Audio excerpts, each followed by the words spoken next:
네, 안녕하세요. 오늘 이 시간에는 고구려에 대해서 한번 짧게 알아보는 시간을 가지도록 하겠습니다. 자, 고구려. 고구려는 보통 이제 천자의 나라라고 합니다. 왜 천자의 나라라고 하는지만 한번 알아보도록 하겠습니다. 자, 고구려는 천하의 중심이다. 뭐 이런 얘기도 하고요. 천자의 나라다. 이렇게 이야기를 합니다. 중심국가라고 하는 얘기죠.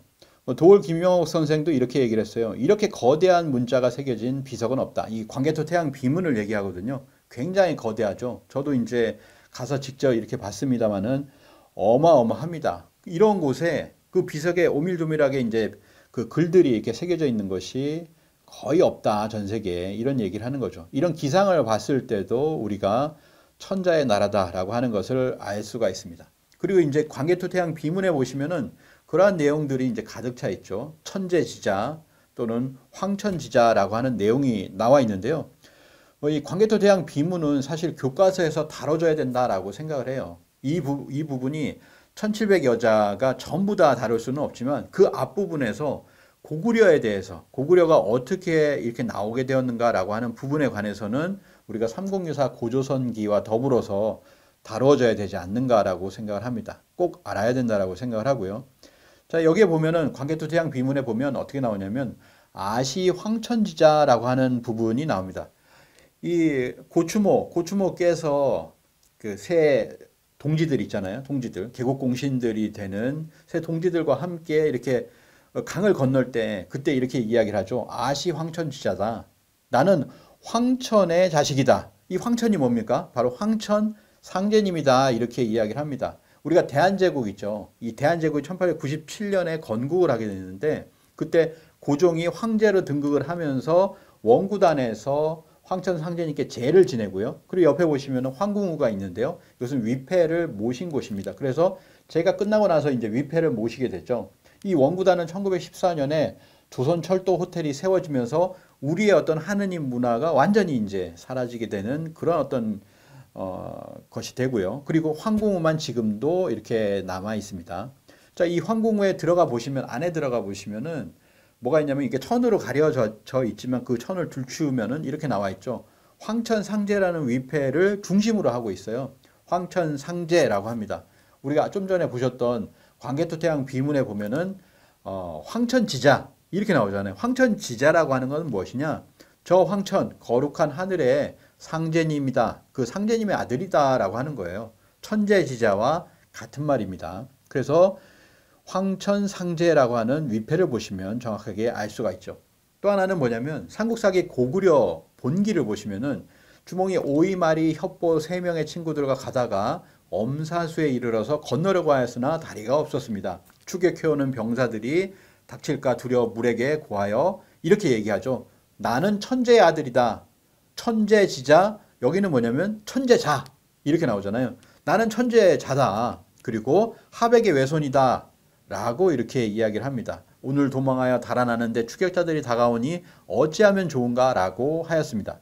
이에 물고기와 자라가 떠올라서 다리를 만들었으므로 주몽이 건너갈 수 있었다라고 하는 거죠. 자, 여기에서 자신의 신원을 밝히죠. 나는 천재의 아들이다. 그리고 천재의 아들이라는 건 뭡니까? 천자다라고 하는 겁니다. 이거를 이제 밝힌 거죠. 그래서 결론적으로 뭐냐면은 고구려는 천재의 아들, 천자의 나라다라고 하는 거예요. 천재지자, 황천상제지자, 줄여서 천자의 나라다. 그리고 또 하나는 뭐냐면은 천손이라고 하는 명칭도 나왔잖아요. 천자, 그리고 그게 이어지면 천손이죠. 천손입니다.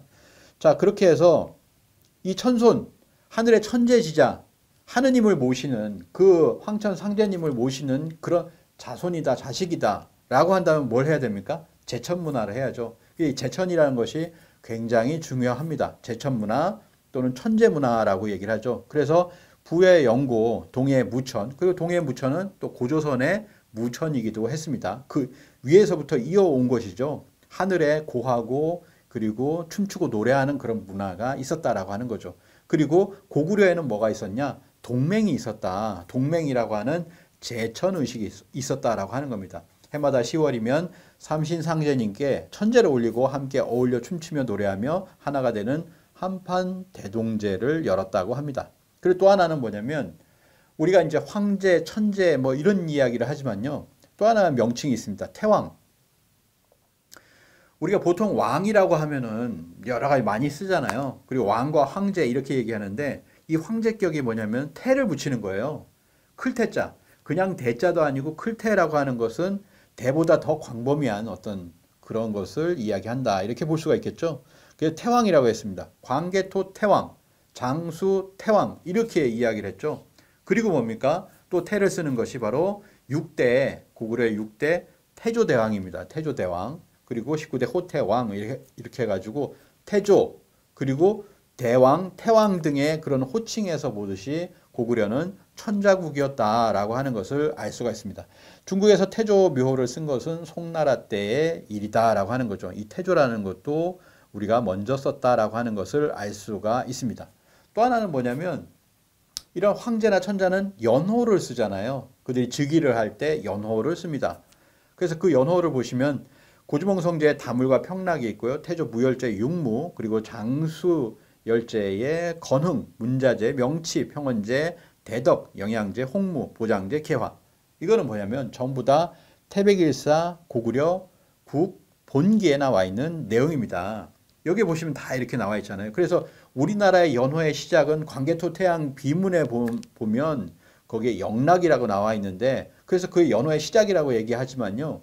실제로 문헌적으로 봤을 때 이 환단고기 속에서 이미 7개 연호가 나오고 있어요. 다물평락, 그 다음에 태조 무열제 육무, 장수 건흥, 문자제 명치, 평원 대덕, 그 다음에 영양제 홍무, 그리고 보장제 개화가 있습니다.